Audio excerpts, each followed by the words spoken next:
I know we have referred to prosecutors. I've been in this position 19 years as counsel. I know we have.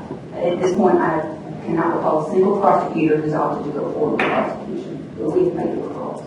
To Kevin State's point, I don't know that we've made any within the last year, but we have made referrals. But not many. To the prosecutor, yes. But not many. We have to feel like at the time they made a report, they knew it was a false report and they made the report anyway.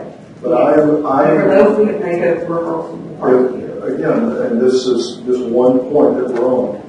But, so I hate to belabor it, but I am willing to bet, and I'm not a gambler, but I'm willing to bet that every investigator you've got, how many are in the system just on the CACD side? 63.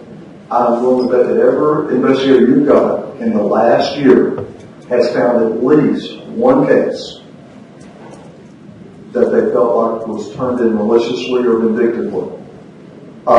And what we don't have 63 cases, I'm willing to bet, turned into prosecutors this past year. I could not disagree with that, Senator. What an investigator may feel, but to turn that over to a prosecutor and to successfully proceed with that requires more than preponderance. Because all a person has to have to make that phone call to be legitimate. They don't have to lay eyes on abuse. They only have to have a reasonable cause to suspect. If it comes down, changing the subject here, and still looking to see if anyone else has a question. If it comes down to the word of an accuser and the accused and no other evidence, what does it take to convince the department that by preponderance of the evidence it more likely than not happened? No other evidence, accuser, accused, two different stories. What does it take to find preponderance that it did happen?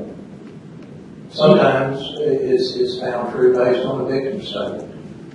Some of these victims, if you've got a 4 or 5 year old and they're describing parts of the anatomy, they're describing things that a 4 or 5 year old child should not have any knowledge of, that lends credibility to that child's statement.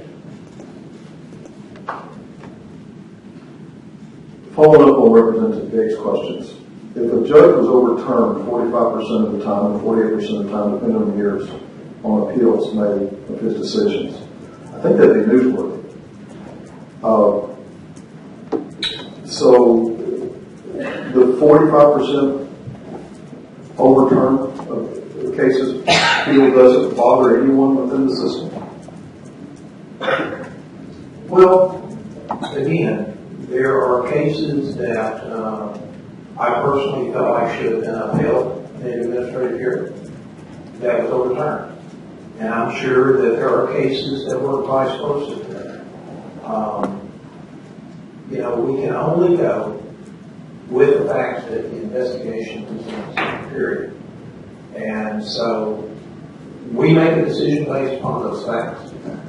And then the administrative law judge is going to hear those. And the administrative law judge may not agree with us.